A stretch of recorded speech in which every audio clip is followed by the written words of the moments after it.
பவுல் சொல்லுகிறார், கர்த்தராகிய இயேசு கிறிஸ்துவின் சிலுவையை குறித்தே அல்லாமல் வேறொன்றையும் குறித்து நான் மேன்மை பாராட்டாது இருப்பேனா.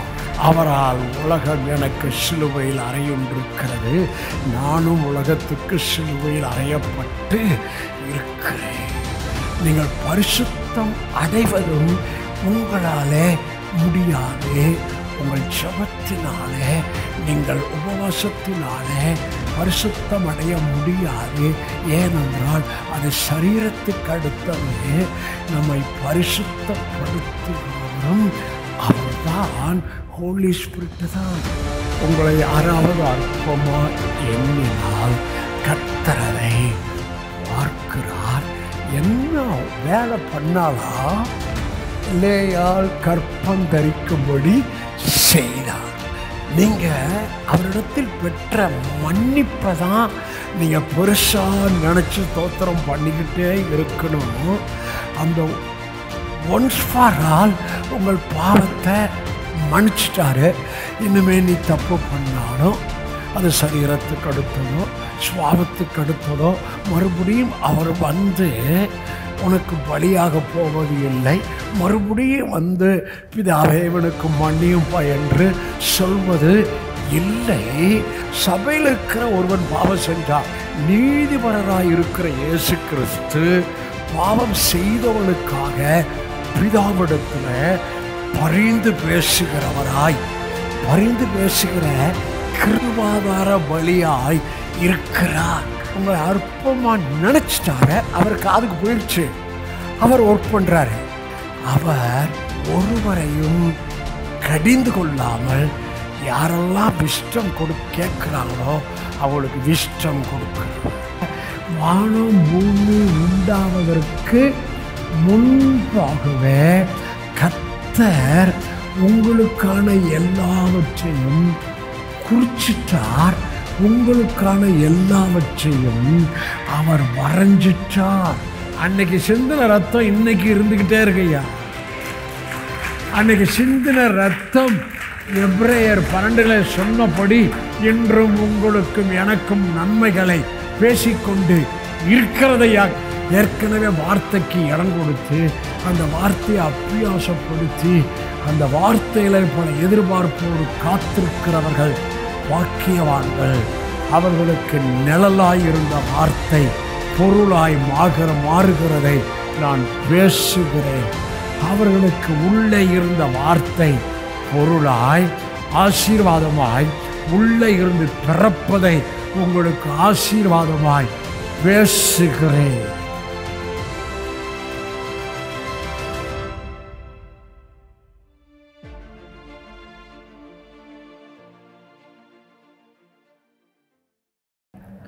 நீங்கள் தேவர்களாய் இருக்கிறீர்கள். ஓகே,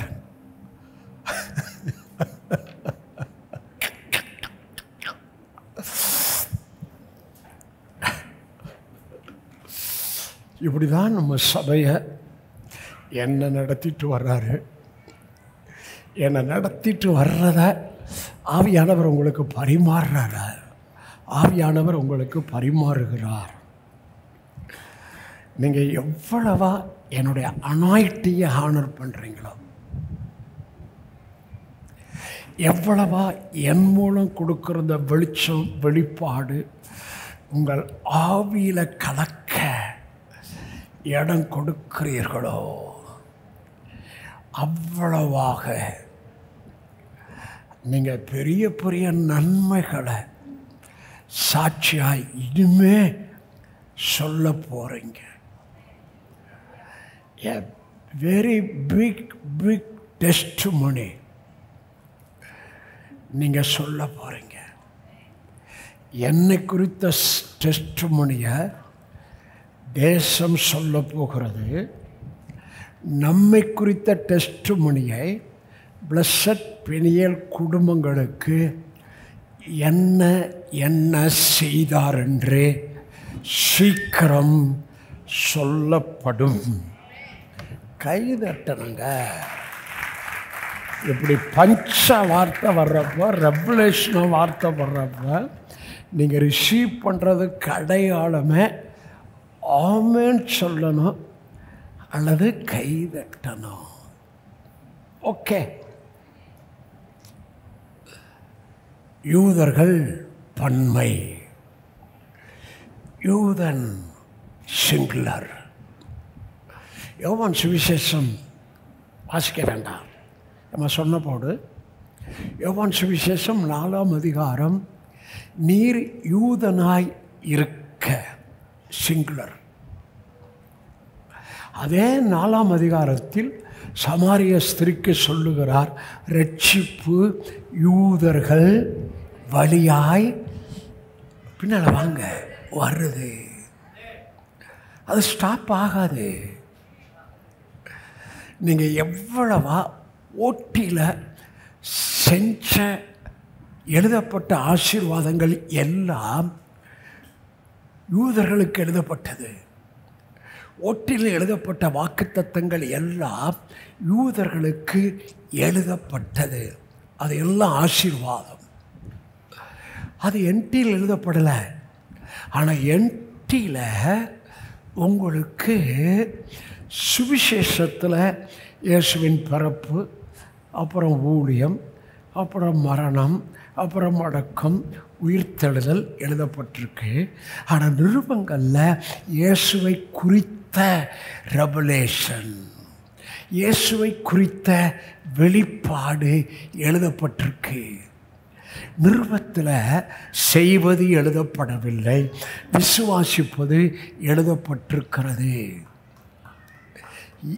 நிருபங்களில் செய்வது என்ன, விசுவாசிப்பது என்ன என்று தெளிவாக ஆவியானவர் எழுதி வைத்து இருக்கிறார். நிருபங்களில் சரீரத்துக்கு அடுத்தது எழுதப்படலை, சடங்குகளுக்கு அடுத்தது எழுதப்படலை. ஆனால் ஆவிக்கடுத்ததும் மனதுக்கடுத்ததும் எழுதப்பட்டு இருக்கிறது. சடங்குகள் நிருபத்தில் எழுதப்படலை. ஆனால் பவுல் சடங்கு என்ன, பாரம்பரியம் என்ன, ஆனால் நீங்களும் நானும் யார், உங்களுடையது என்ன, உங்களுக்குள்ளே இருக்கிறவர் யார்? நீங்கள் ஆவி, நீங்கள் தேவனுடைய சாயல், தேவனுடைய இயல்பு, தேவனுடைய சுபாவம் உடையவர்கள். அந்த இயல்பு, அந்த சுபாவம், அந்த தன்மைக்கு உங்களால் முடியாது. ஆவியானவர் உதவியை நாட வேண்டும். நீங்கள் பரிசுத்தம் அடைவதும் உங்களாலே முடியாது. உங்கள் ஜெபத்தினாலே, நீங்கள் உபவாசத்தினாலே பரிசுத்தம் அடைய முடியாது. ஏனென்றால் அது சரீரத்துக்கு அடுத்தது. நம்மை பரிசுத்தப்படுத்துகிறவரும் அவர்தான், ஹோலி ஸ்பிரிட்டு தான். உங்களுக்கு ஓடிஎன்டியை சுருக்கமாக விளக்கி காண்பிச்சிட்டேன். ஆமென். சரி, ரட்சிப்பு யூதர்கள் வழியாய் வருகிறது. இந்த யூதர்களுடைய துவக்கம், ஆரிஜின், அந்த யூதர்களுடைய துவக்கம் எங்கிருந்து ஆரம்பிக்கிறது? யாக்கோபுக்கு 2 மனைவிகள். லேயால் அற்பமாக என்ன, கண்ணு கூச்ச பார்வை. ஆனால் ராகேல் கண்ணுக்கு ரொம்ப பிரியமாக இருந்தாளாம். லேயால் அற்பமாய் எண்ணப்பட்டதை கர்த்தர் பார்த்தார்.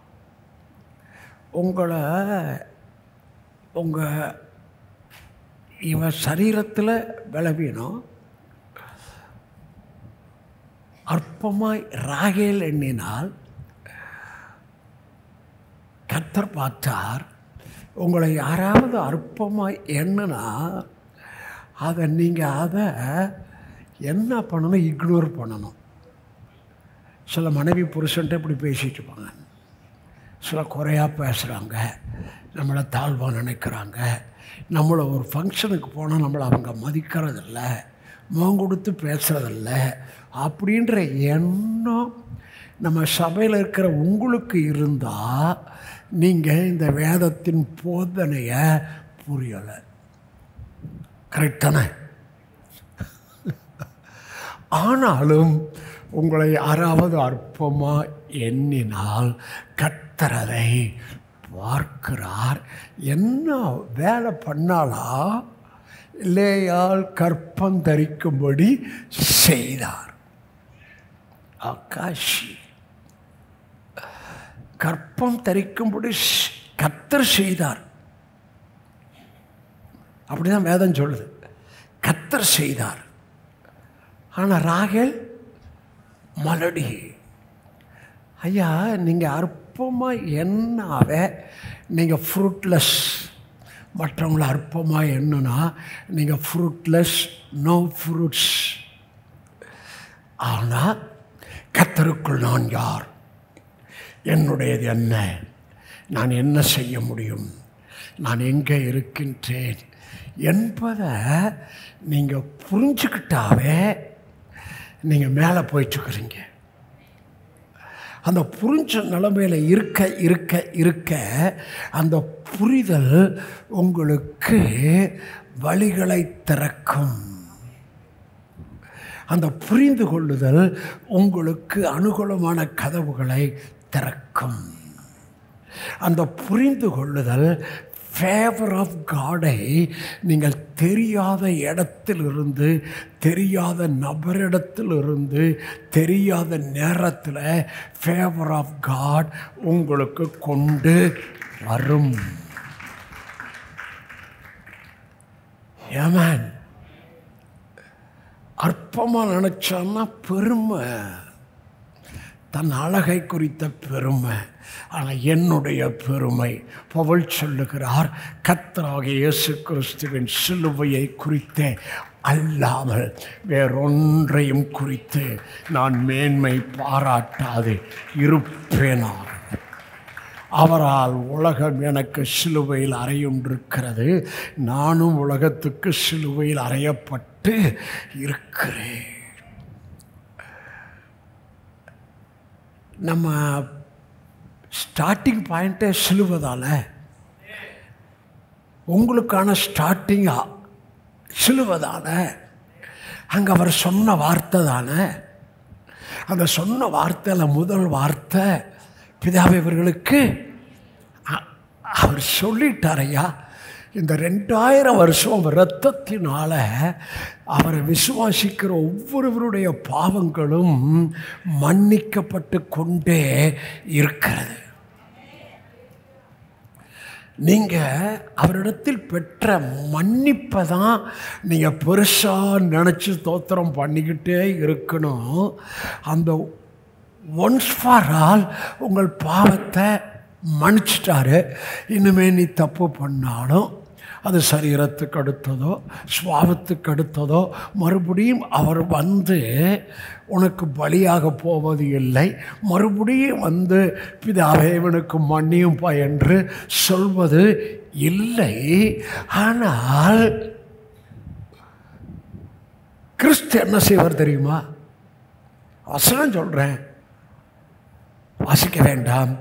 1 யோவான் 2:1-2, உங்களில் ஒருவன், அதான் நம்மில் ஒருவன் பாவம் செய்தார். நம்மில் ஒருவன் பாவம் செய்தால் நீங்கள் பாவம் செய்யாதிருக்கும்படி எழுதுகிறேன். அப்போ நம்ம சபையில் பாவம் செய்கிறதுக்கு போதிச்சுக்கிறோமா? நியாயப்பிரமாணம் பாவத்தை குறித்து அவர்களுக்கு நினைப்பூட்டுகிறது. ஆனால் இங்கே கிறிஸ்து நினைப்பூட்டப்படுகிறார். ஆகவே இங்கே பாவத்தை குறித்து பேசுவதில்லை, பாவத்துக்கான விடுதலை பேசப்படுகிறது. நீங்கள் சத்தியத்தை அறிவீர்கள், சத்தியம் உங்களை மெய்யாகவே மனுஷகுமாரன் உங்களை விடுதலை ஆக்கினால் நீங்கள் விடுதலை. ஒருவன் பாவம் செய்தால், பாவம் செய்யாதபடி எழுதுகிறேன், ஒருவன் பாவம் செய்தால் நீதிபரராய் இருக்கிற இயேசு சிலுவையில் பிதாவிடத்தில் பேசினார், பாவத்தை மன்னியும். ஆனால் இப்போ சபை வந்துருச்சு. சபையில் இருக்கிற ஒருவன் பாவம் செஞ்சா, நல்லா புரிஞ்சுக்கணும், நீதிபரராய் இருக்கிற இயேசு கிறிஸ்து பாவம் செய்தவனுக்காக பிதாவிடத்தில் பரிந்து பேசுகிறவராய், பரிந்து பேசுகிற கிருபாதார பலியாய் இருக்கிறார். குற்ற உணர்வு கடன் கொடுக்காதீங்க. No guilt, no guilt conscious. அங்கே தான் நீங்கள் நீதியில் வாக் பண்ண முடியும். அங்கே தான் உங்கள் விசுவாசம் உறுதியாக இருக்கும். அங்கே தான் நீங்கள் ஆவியானவரோட இணைக்கப்படுகிறீர்கள். ஆவியானவர் உங்களுக்காய் ஃப்ரீயாய் ஒர்க் அவுட் பண்ணுகிறார். எத்தனை மணி நான் சொன்னதை புரிஞ்சுட்டீங்க? சில வேளை சொன்ன முதல் வார்த்தை, பிதாவே அவர்களுக்கு நம்முடைய பாவத்தை மன்னிக்கிறது மாத்திரம் இல்லை, பிதா சொல்லுகிறார் புதிய உடன்படிக்கையில், நான் இவர்கள் பாவங்களை இனி, என் பிதா என் குமாரன் சொல்லிட்டார் பாவங்களை மன்னிட்டாரு, நான் மன்னிச்சிட்டேன், இனி இவர்கள் பாவங்களை நான் நினையாது இருப்பேன் என்ற வார்த்தை எத்தனை பேர் விசுவாசிக்கிறீங்க? இருப்பேன்னா இன்றைக்கி இருக்கிறார், நாளைக்கு இருக்கிறார், நீங்கள் வருகையில் போகிற வரைக்கும் இருக்கிறார், அல்ல மறுகிற வரைக்கும் இருக்கிறார். என்னவா இருக்கிறார்? இனி என் பிள்ளைகள் பாவங்களை நினையாது இருப்பேன்.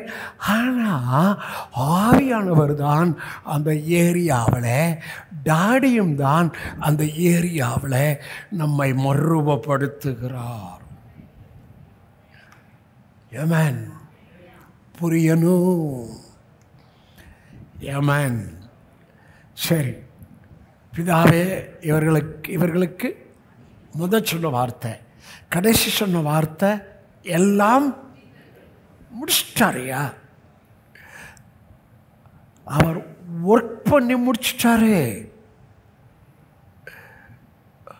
வரும்போதே உங்களுடைய சித்தத்தின்படி செய்ய இதோ வருகிறேன்.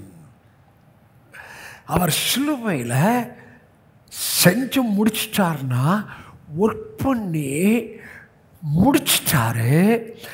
ஆகவே நீங்கள் எதிலிருந்து தெரியும் உங்கள் ரட்சிப்பை ஆரம்பிக்கிறீங்க? 6 நாள் எல்லாவற்றையும் டாடி ஒர்க் பண்ணினார், சிருஷ்டித்தார். 7ஆம் நாளை ஆசீர்வதித்து அதை பரிசுத்தப்படுத்தி 7ஆம் நாளில் ஓய்ந்திருந்தார்.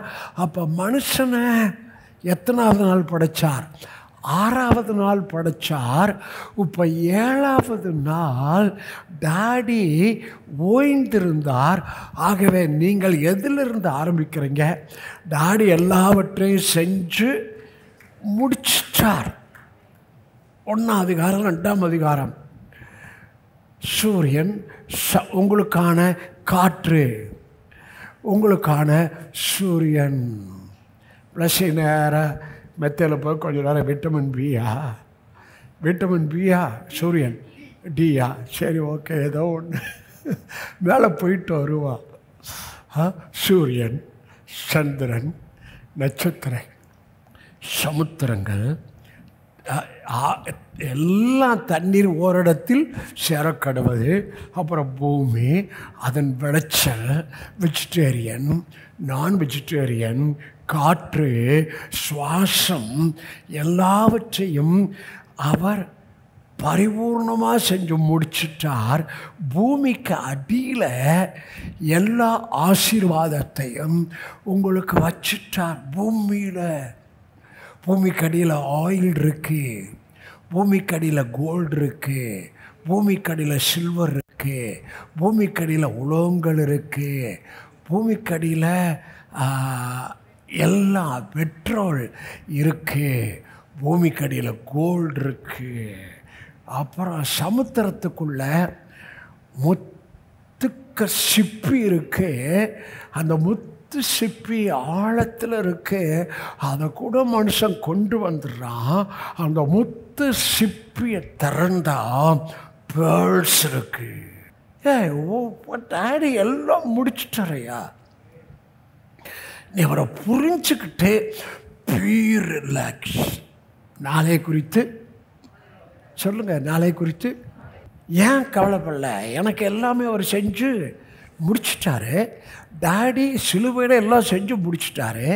டாடி எனக்கான எல்லாவற்றையும் 1ஆம் 2ஆம் நாளில் டாடி முடிச்சிட்டாரு. ஆகவே இது ஒரு வெளிச்சம் இருக்கணும். மத்தேயு சுவிசேஷத்தில் வாசிக்க வேண்டாம். அதாவது ஜெபத்தை குறித்து யூதர்களுக்கு சொன்னார், மார்க்கத்தாருக்கு சொன்னார், வீண் வசனிப்பினாலே உங்கள் ஜெபம் கேட்கப்படும் என்று நினையாதிருங்கள். ஒரு வார்த்தை சொல்லியா அதை அவர் தொடும். நான் சொல்லணும்னு நினச்சா அதை மறந்துட்டேன். வாரம் இந்த ட்ரெஸ்ஸுக்கு ஒரு வசனம் சொல்கிறோம் பாருங்கள். இன்றைக்கி என்ன என் ட்ரெஸ்ஸுக்கு வசனம் சொன்னேன்? யூதன் வழியாய் வந்த ஆசீர்வாதம். நீங்கள் உடனே டெய்லி குளிச்சுட்டு ட்ரெஸ் போடுறப்ப இல்லை ட்ரெஸ்ஸை போட்டு வெளியே போகிறப்ப உங்கள் ஆவியில் சொல்லுகிற அந்த வார்த்தையை உங்கள் ட்ரெஸ்ஸுக்கு சொல்லலாம்.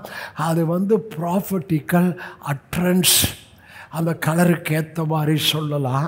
இல்லை ஆவியானவர் உங்களுக்கு என்ன இன்ஸ்பயர் பண்ணுகிறாரோ அந்த வசனத்தை ட்ரெஸ்ஸுக்கு சொல்லலாம்.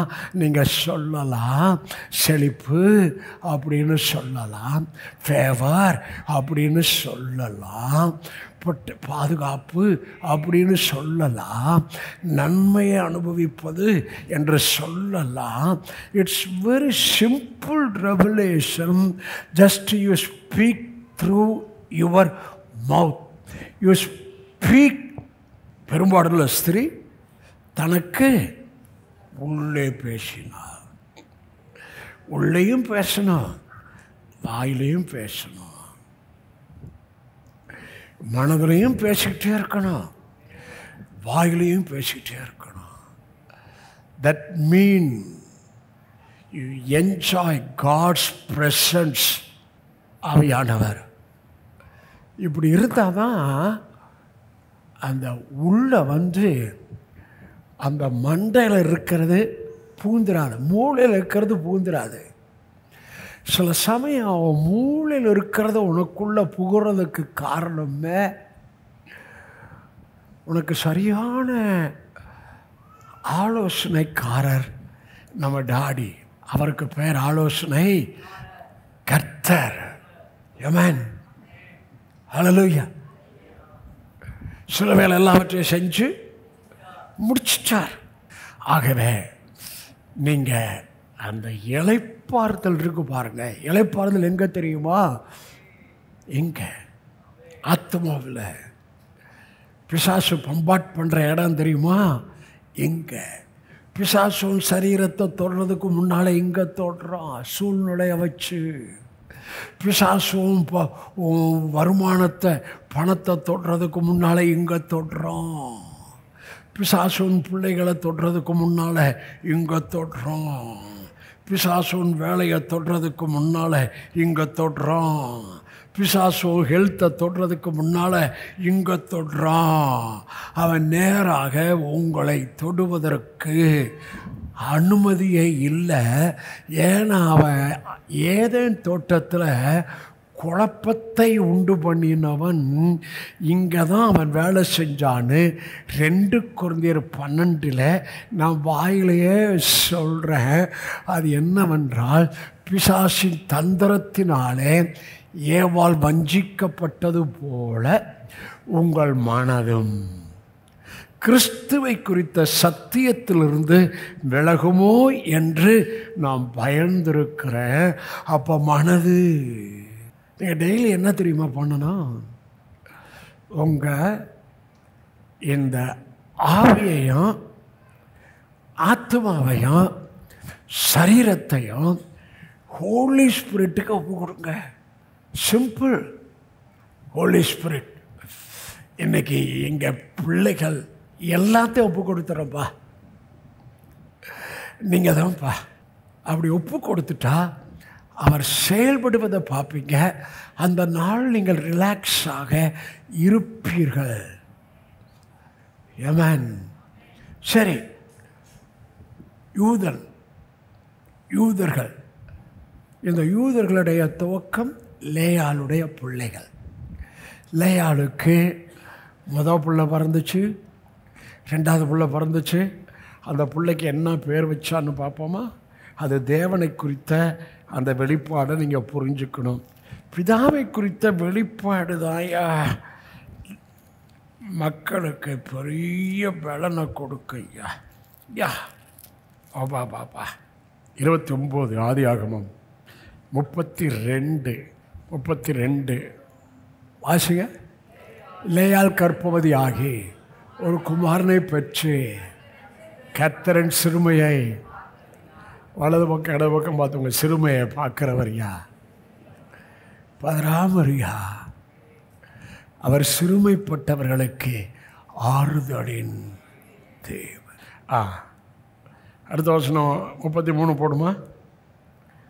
மறுபடியும் அவள் கர்ப்பவதி ஆகி ஒரு குமாரனை பட்டு நான் அற்பமாய் எண்ணப்பட்டதை கர்த்தர், இங்கே பாருங்க, அற்பமாய் பேசப்பட்டதை கர்த்தர் கேட்டறினார்னு இங்கே எழுதுல.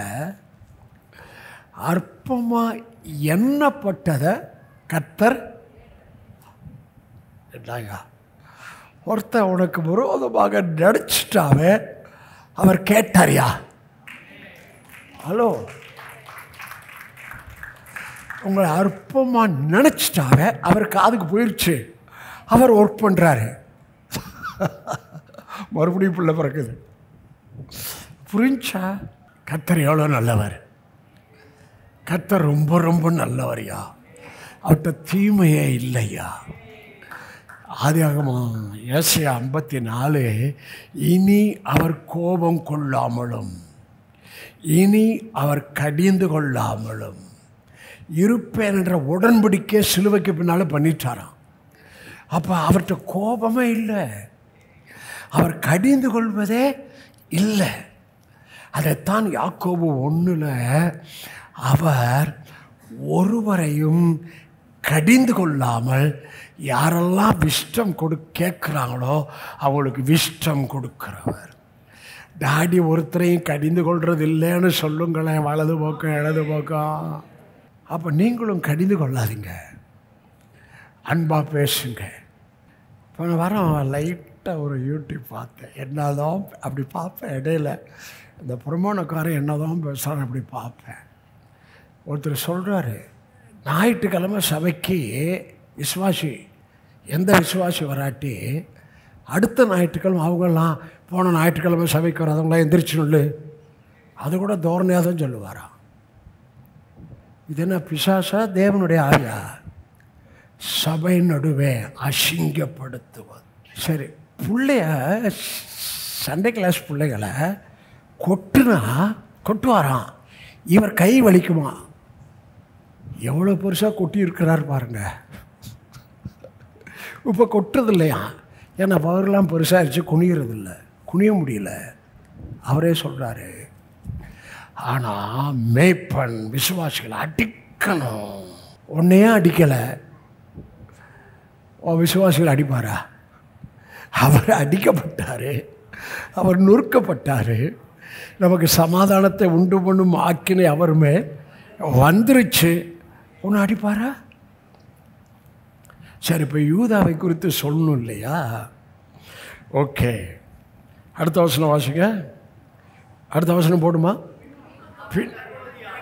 இருங்க. கர்ப்பவதி ஆயிட்டா. மேலே ஒருத்தி அற்பமாக என்ன பாருங்க, அவள் மலடாக இருக்கிறா. ஆனால் அவளுக்கு ப்ராப்பர்ட்டிக்கல் பர்த் இருக்கு, அது இருக்கு. ஆனால் இவ கர்ப்பவதி ஆகிட்டே இருக்கிறா. ஐயா, இனிமே போன வாரம் கூட எதில் தெரியுமா ஒரு முக்கியமான வசனம் வாசித்தேன். உலகம் சந்தோஷப்படும், நீங்களோ துக்கப்படுவீர்கள், ஆனால் உங்கள் துக்கம் சந்தோஷமாய் மாறும் அப்படின்னு சொல்லிட்டு ஒரு பிரசவ ஸ்திரீ தன் கர்ப்பவதியாக இருக்கும் அளவும் வேதனைப்படுகிறாள். ஆனால் பிள்ளை பிறந்த சந்தோஷத்தினால் அவள் வேதனை மாறுகிறது, அவள் துக்கம் சந்தோஷமாகிறது. உங்கள் வேதனையை மாற்றுகிறார் ஐயா. உங்கள் துக்கத்தை சந்தோஷமாக மாற்றுகிறார் ஐயா.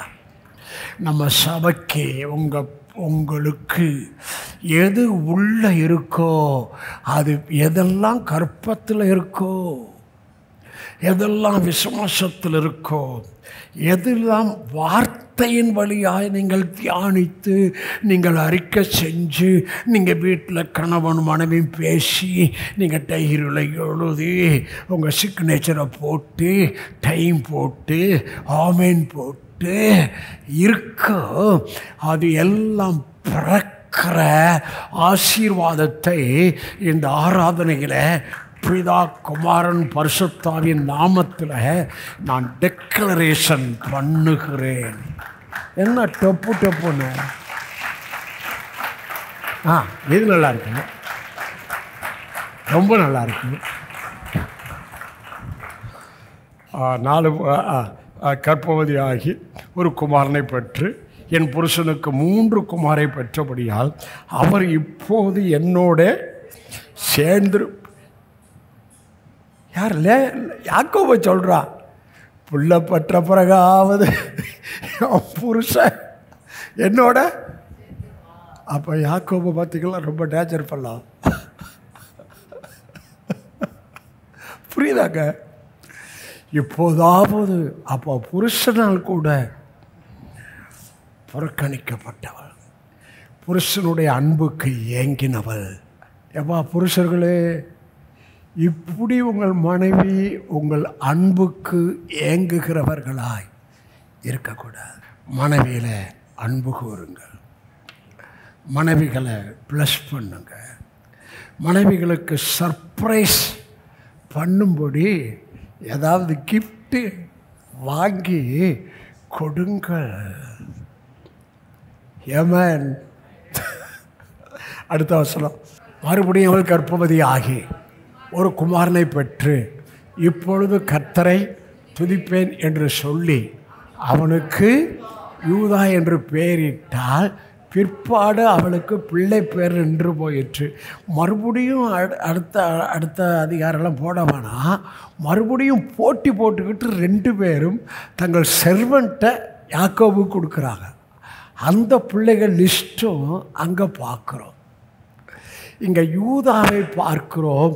மறுபடியும் அவள் கர்ப்பவதி ஆகி ஒரு குமாரனை பெற்று இப்பொழுது கர்த்தர் துதிப்பேர் என்று சொல்லி அவனுக்கு சொல்லுங்க, வாய் தரம் சொல்லுங்க. சரி, செய்தி ரட்சிப்பு யூதர்கள் வழியாய். உங்களுக்கு வராது, இப்படி சொல்கிறக்கு மன்னிக்கணும், வாயை திறந்து சொல்லுங்க பாதார். ரட்சிப்பு யூதர்கள் வழியாய். உங்களுக்கு வர்றதாயா பேசிட்டு இருக்கிறேன், நீ வாயை திறந்து சொல்லாதாயா அவனுக்கு வரும்.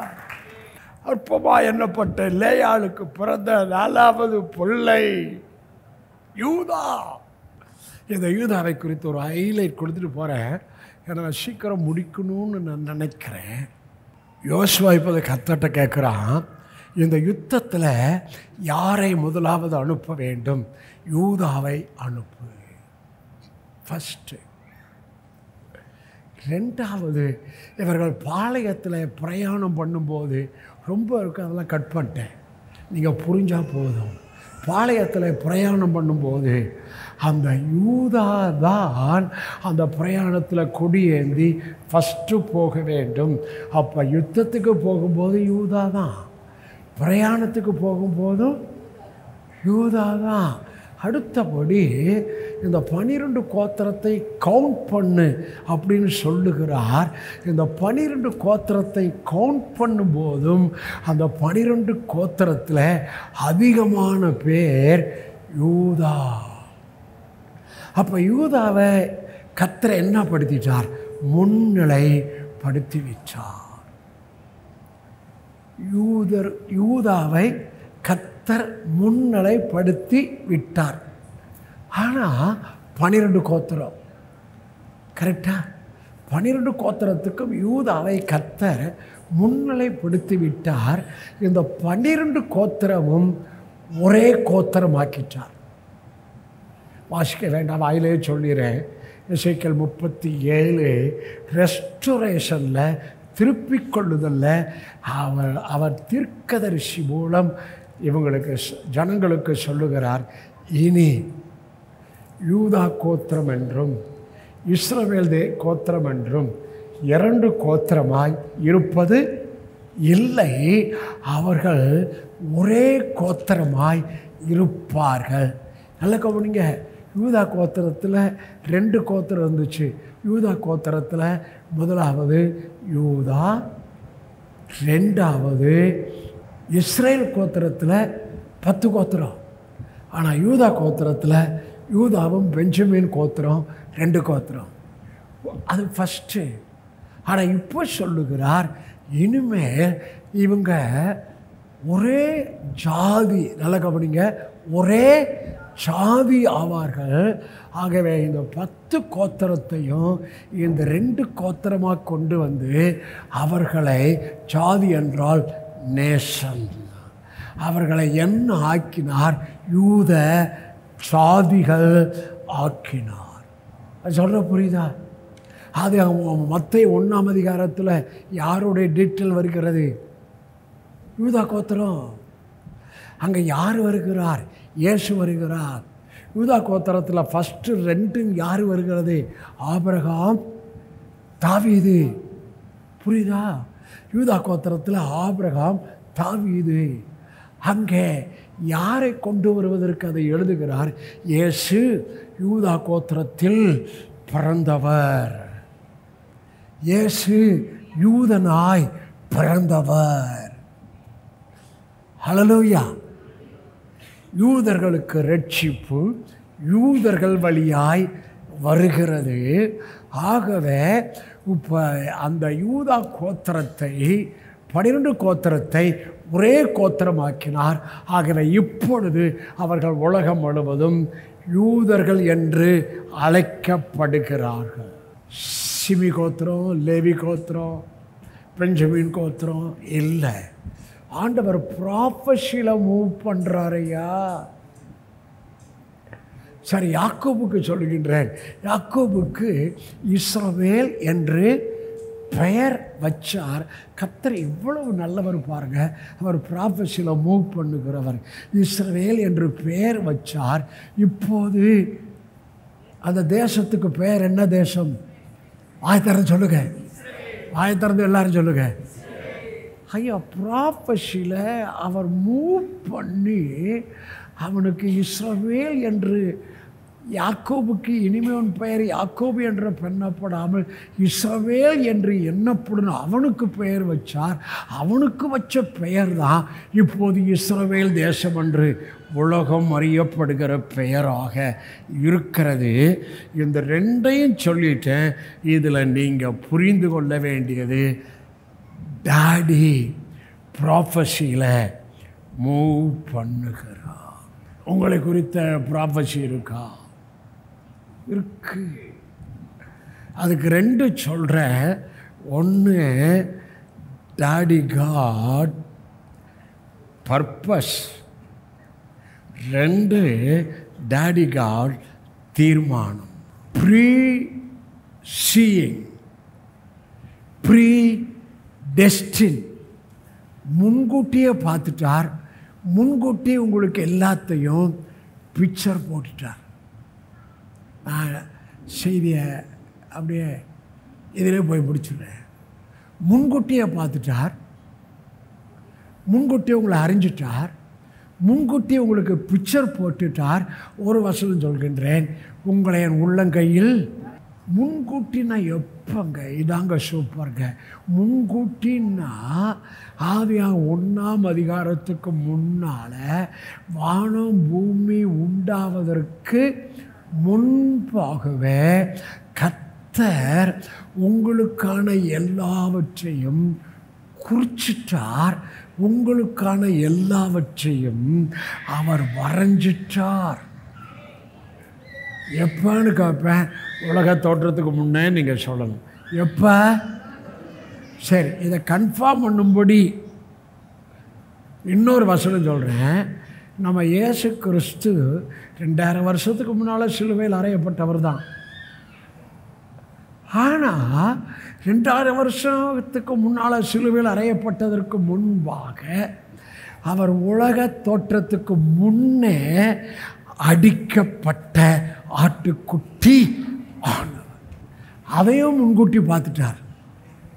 உலக தோற்றத்துக்கு முன்னே அடிக்கப்பட்ட ஆட்டுக்குட்டியானவருக்குள், நல்ல கவனிங்க, அடிக்கப்பட்ட ஆட்டுக்குட்டியானவருக்குள் உங்களுக்கு குறிச்சதையும் உங்களுக்கு பார்த்ததையும் உங்களுக்கு எழுதினதையும் அடிக்கப்பட்ட ஆட்டுக்குட்டியானவருக்குள் அவர் பார்த்துட்டார். இனிமே ஒன்றும் இல்லை. எத்தனை புரிஞ்சிட்டீங்க? ஹல்லேலூயா. foreseeing, predestined, pre-God's purpose.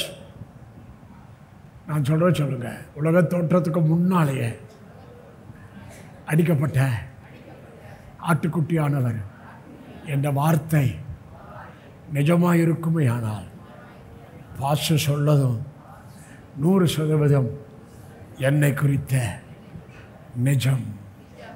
நான் பிறக்கிறதுக்கு முன்னாலேயே,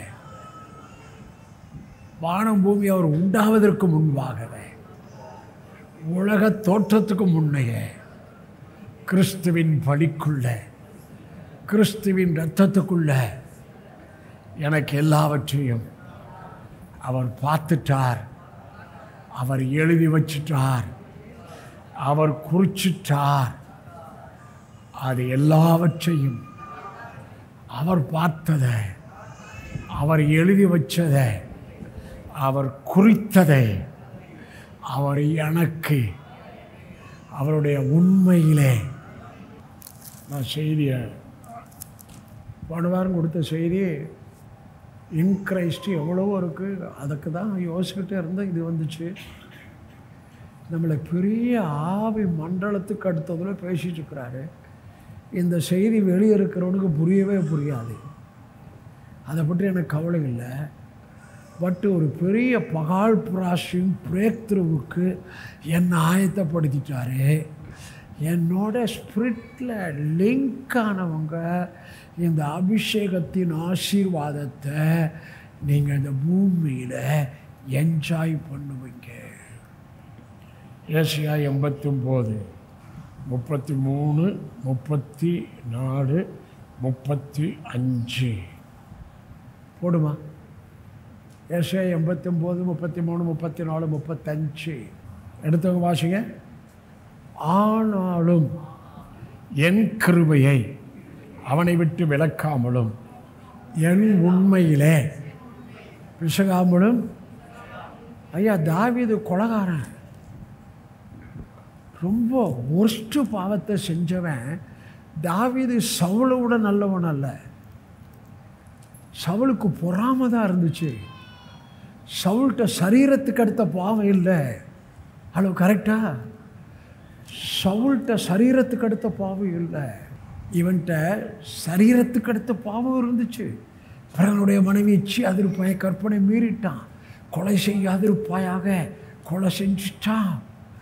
ஆனாலும் கர்த்தர் உலகத் தோற்றத்துக்கு முன்னே அவனுக்கு முன் குறிச்சதை அவர் அதில் தான் இந்த வார்த்தை சொல்லு. நீங்கள் புரிஞ்சுக்கணும்.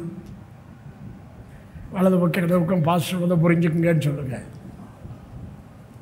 இப்போ நான் சொல்லுங்க, டாடி காட் எனக்கு செய்கிற, எனக்கு நிறைவேற்றுகிற, எனக்கு செயல்படுகிற எந்த வார்த்தையின் நிறைவேறுதலும் என்னுடைய அற்புத அடையாளம், என் பொருளாதார ஆசீர்வாதங்கள், என் சரீரத்துக்கு அடுத்தது, என் பிள்ளைகளுக்கு அடுத்தது, என் சந்ததிக்கு அடுத்தது எல்லாமே இதில் எழுதிட்டாரு.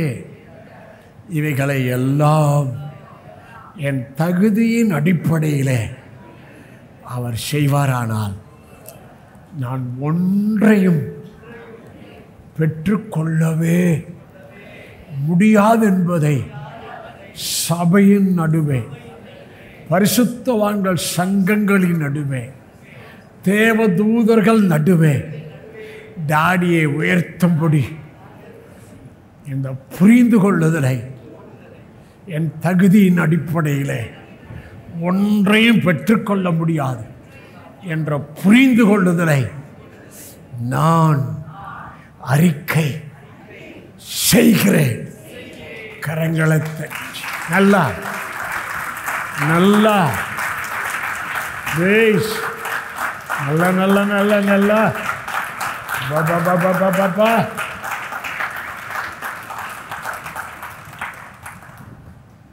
மறுபடியும் ஆனாலும் என் கிருபை.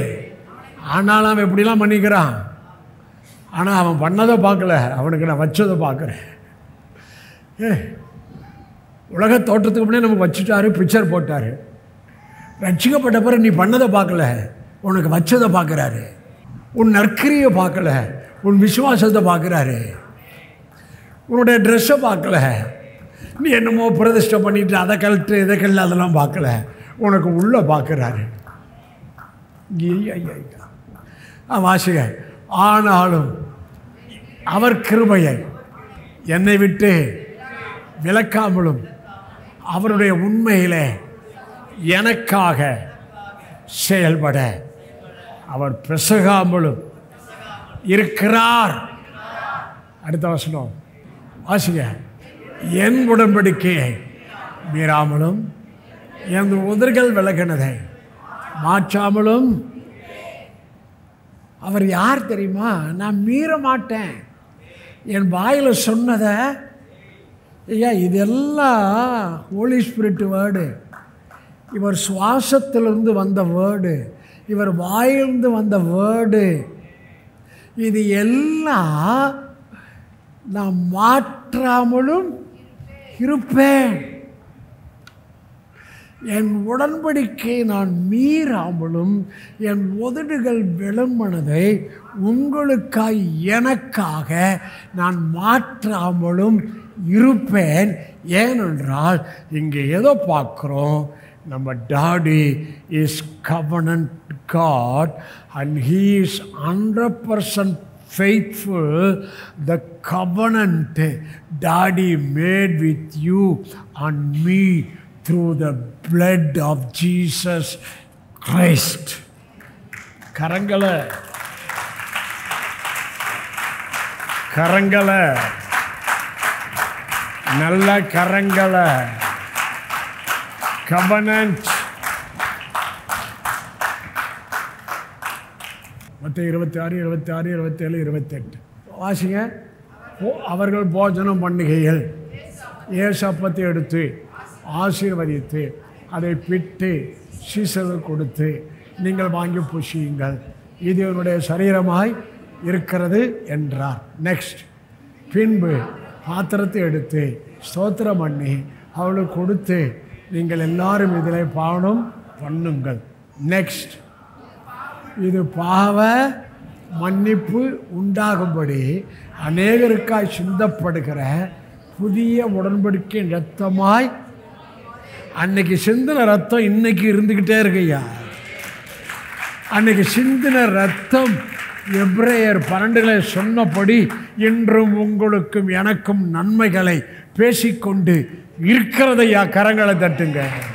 அன்று சிந்தின ரத்தம் கர்த்தராகிய இயேசு கிறிஸ்துவின் ரத்தம் சகல பாவங்களை நான் நீக்கி நம்மை சுத்திகரிக்க வல்லமை உள்ளதாய் இருக்கிறது. ஐயா என்ன ரத்தம்னு கேட்பேன்.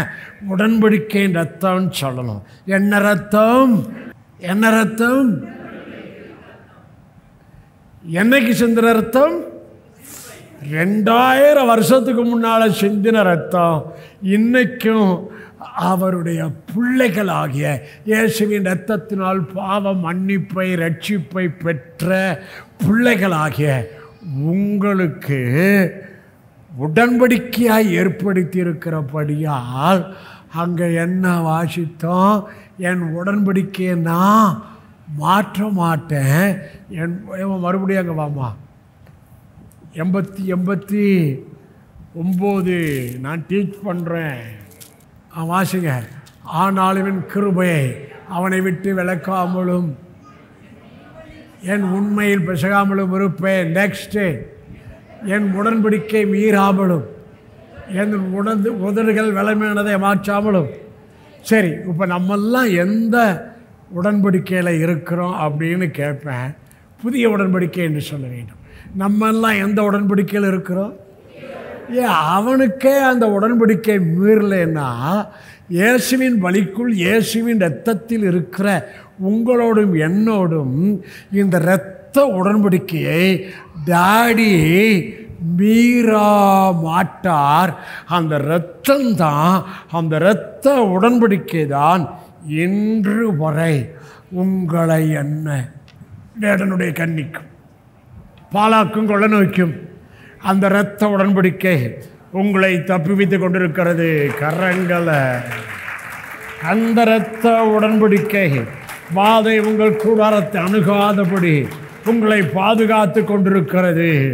அந்த இரத்த உடன்படிக்கை வேதத்தில் பழைய ஏற்பாட்டில் யூதர்களுக்கு எழுதப்பட்ட ஆசீர்வாதங்களை எல்லாம் உங்களுக்கு பிளஸ்ஸிங்காய் கொண்டு வந்து கொண்டிருக்கிறது. எப்போ நீங்கள் பழைய ஏற்பாட்டில் எழுதப்பட்ட ஆசீர்வாதங்கள் எல்லாம் யூதர்களுக்கு ஆசீர்வாதமாய் எழுதப்பட்டது, அதை எல்லாம் உங்களுக்குள்ளே பிதா குமாரன் பலிக்குள்ளே குமாரன் இரத்தத்துக்குள்ளே உங்களுக்குள் உங்கள் ஆவிக்குள் அதை ஆசீர்வாதமாய் வைத்து விட்டார். இதை புரிந்து கொள்ளுதலுக்குள் ஒவ்வொரு நாளும் அந்த வார்த்தையை சொல்லி அந்த ஆசீர்வாதங்களை சொல்லி என்னென்ன ஓல்ட் டெஸ்ட்மெண்ட்டில் யூதர்களுக்கு ஆசீர்வாதமாய் சொல்லப்பட்டதோ அதை ஒவ்வொரு நாளும் வார்த்தையை சொல்ல சொல்ல இல்லை எழுத எழுத அது உங்களுக்கு பழிக்கிறதல்ல. உபா 28 வந்து உங்கள் மேல் பழிக்கும். ஆனால் உங்களுக்கும் எனக்கும் படிப்பதல்ல. 2000 வருஷத்துக்கு முன்னாலே பழைய ஏற்பாட்டில் எழுதப்பட்ட யூதர்களின் ஆசீர்வாதம் எல்லாம் எனக்குள்ளே வந்திருக்கிறது.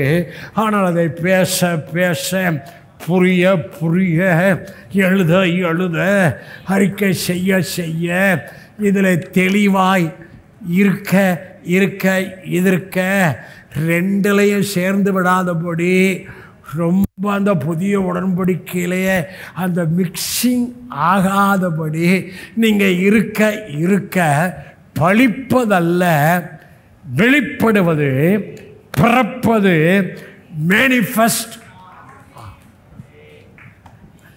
Everything from inside to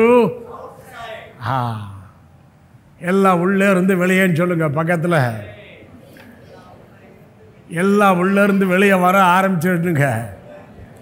நிறமாச கற்பிணி ஆயாச்சுன்னுங்க. ரட்சிப்பு யூதர்கள் வழியாக வருகிறது. அதுதான் உங்களுக்கு காமிச்சேன். கரெக்டா? ஓட்டியில் என்டியில் ஆசீர்வாதங்கள் எழுதப்படலை. ஏற்கனவே சொல்லிட்டேன். ஓட்டியில் உபாம் 18 ஆசீர்வாதம், ஆபிரகாமின் ஆசீர்வாதம், யாக்கோபின் ஆசீர்வாதம், இஸ்ரவேல் ஜனங்களுக்கு ஈசாக்கின் ஆசீர்வாதம், ரெஸ்டரேஷன் எழுதப்பட்ட வாக்குத்தத்தங்கள் ஆசீர்வாதங்கள் எல்லாம்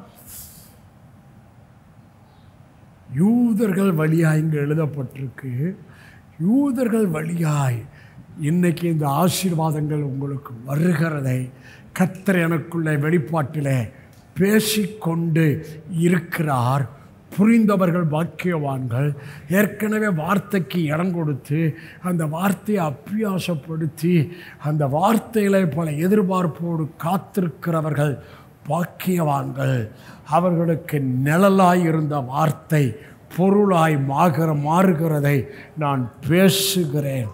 அவர்களுக்கு உள்ளே இருந்த வார்த்தை பொருளாய் ஆசீர்வாதமாய் உள்ளே இருந்து பிறப்பதை உங்களுக்கு ஆசீர்வாதமாய் பேசுகிறேன். ரட்சிப்பு யூதர்கள் வழியாய் 2-3 வசனத்தை உங்களுக்கு காமிச்சு முடிக்கிறேன். ஆபிரகாமை குறித்து இதில் மன்னிக்கணும் ஏமா, இன்னொரு வார்த்தை ரொம்ப முக்கியமான வார்த்தை. 35 போடுமா? 35 ஒரு தடவை தான் ஆணையிட்டார். வாசிக்க. ஒரு விசை என் பரிசுத்தத்தின் மேல் உன் பரிசுத்தெல்லாம் டுபாக்கூறு. உண்மையே சொல்கிறேன். சங்கீதத்தில் கர்த்தாவே நீர் அக்கிரமங்களை கவனிப்பீரே ஆனால் யார் நிலை நிற்பான் ஆண்டவரே தான் சொல்கிறான். உமக்கு பயப்படும்படிக்கு உம்மிடத்தில் மன்னிப்பு. டேடியை பாரியா, ஒரு விசை என் பரிசுத்தத்தின் பேரில் என்ன ஆயிட்டே.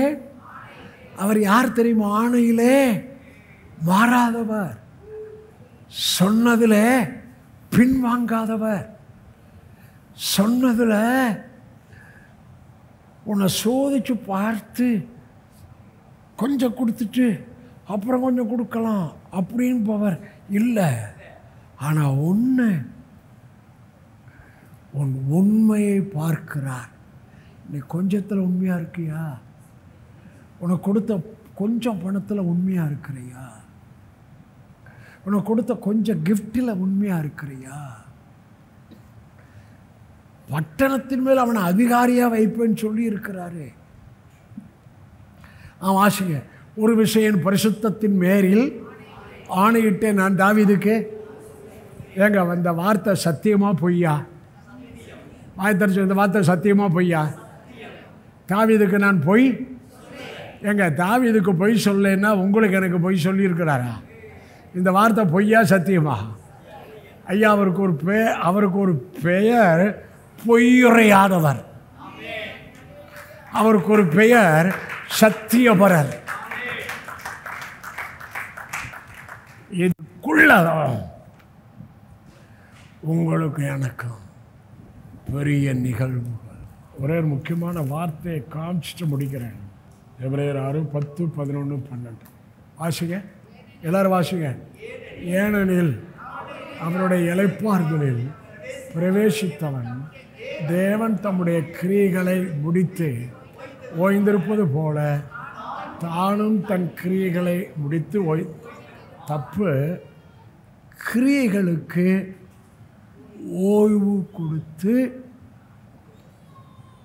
இளைப்பாறுதலே இருப்பான். தானாக ஒன்றும் செய்ய மாட்டான்னு அர்த்தம். அவசரப்பட மாட்டான் அப்படின்னு அர்த்தம். சுயபத்தின் மேல் சாய மாட்டான் அப்படின்னு அர்த்தம். துன்மார்க்குடைய ஆலோசனை அடக்க மாட்டான் அப்படின்னு அர்த்தம். ஏனெனில் அவருடைய இளைப்பால் பிரவேசித்தவன் தேவன் தம்முடைய கிரியைகளை முடித்து ஓய்ந்தது போல நானும் தன் கிரியைகளை முடித்து அடுத்து ஆகையால் அந்த ஏமா எபிரேயர் 6 தானம்மா? எபிரேயர் 6 இங்கே கிரியை வருது. என்னடான்னு பார்த்து எபிரேயர் 6:10 ஏனென்றால் ஹலோ வலது பக்கம் இடது பக்கம் பார்த்து உங்கள் கிரியை அவருக்கு செஞ்ச கிரியை நீங்கள் பரிசுத்தவான்களுக்கு ஊழியம் செய்ததினாலும் செய்து வருகிறதுனாலும் தமது நாமத்திற்காக காண்பித்த அன்புள்ள பிரயாசத்தையும் மறந்து விடுவதற்கு தேவன் வலது பக்கம் படது பக்கம் பார்த்து தேவன் அநீதியுள்ளவர் அல்ல. நீங்கள் செஞ்சதெல்லாம் மறக்க மாட்டார். கர்த்தருக்கு செஞ்சதை மறக்க மாட்டார். அவருக்காக பிரயாசப்பட்டதை மறக்க மாட்டார். அவருக்காக நிந்திக்கப்பட்டீங்க மறக்க மாட்டார். அவருக்காக பொய்யா உங்கள் மேல் குற்றச்சாட்டு சாடப்படிச்சு மறக்க மாட்டார். நல்ல டாடியா. தேவன் அநீதி உள்ளவர். அப்போ நீதி உள்ளவர். அவர் பெயர் என்னன்னு கேட்பேன். நீதி உள்ளவர்னு சொல்லணும். அவர் பேர் என்ன? அடுத்த வசனம் தான் முக்கியம். நீங்கள் அசதியாயிராமல் வாக்குத்தத்தமான ஆசீர்வாதங்களை விசுவாசத்தினாலும் நீடிய பொறுமையினாலும் சுதந்திரித்துக் கொள்கிறவர்களை பவுல் யாரை கொண்டு வர்றாரு? நீங்கள் அசதியாக இராமல்னா நீங்கள் படுத்து தூங்குறதையோ இல்லை மத்தியானம் தூங்குறதையோ இல்லை சோம்பேறியாக இருக்கிறதையோ சொல்லலை. ஆவிக்குரிய காரியத்தில் ஒரு விழிப்புணர்வாகவே இருக்கணும். அதான் அசதியாய் இராமல் வாக்குத்தத்தமான ஆசீர்வாதங்களை விசுவாசத்தினால் நீடிய பொறுமையினாலும் சுதந்திரித்துக் கொள்கிறவர்களை பின்பற்றுகிறவர்களாய் யாரு? ஆபிரகாம் சாராள். இவங்க தான் வாக்குத்தத்தமான ஆசீர்வாதங்களை விசுவாசத்தினாலும் பொறுமையினாலும் பெற்றுக்கொண்டார்கள். அடுத்த வசனம், உங்களுக்கு நம்பிக்கையின் பூரண நிச்சயம் உண்டாகும்படி நீங்கள் யாவரும் முடிவு பரியந்தம் அப்படியே ஜாக்கிரதை காண்பிக்க வேண்டும் என்று. இதான் இந்த ஆவியில் ஸ்ட்ராங்காக தெளிவாக ஆபிரகாம் ஈசாக்கு வாக்குத்தத்தமான ஆசீர்வாதங்களை விசுவாசத்திலும் பொறுமையிலும் அவங்க பெற்றுக்கொண்டாங்க. சரீரம் செத்து போனதையும் சாலனுடைய கற்பை செத்து போனதையும் நினைக்கல. வாக்குத்தத்தம் மனிதன் உண்மையில் என்று எண்ணினாங்க. நம்புவதற்கு ஏதுவில்லாத நம்பிக்கையோட விசுவாசித்தாங்க. அப்படியே நீங்களும் நானும் நம்பிக்கையின் பூரண நம்பிக்கையின் பூர்ண எங்க ஸ்பிரிட்ல.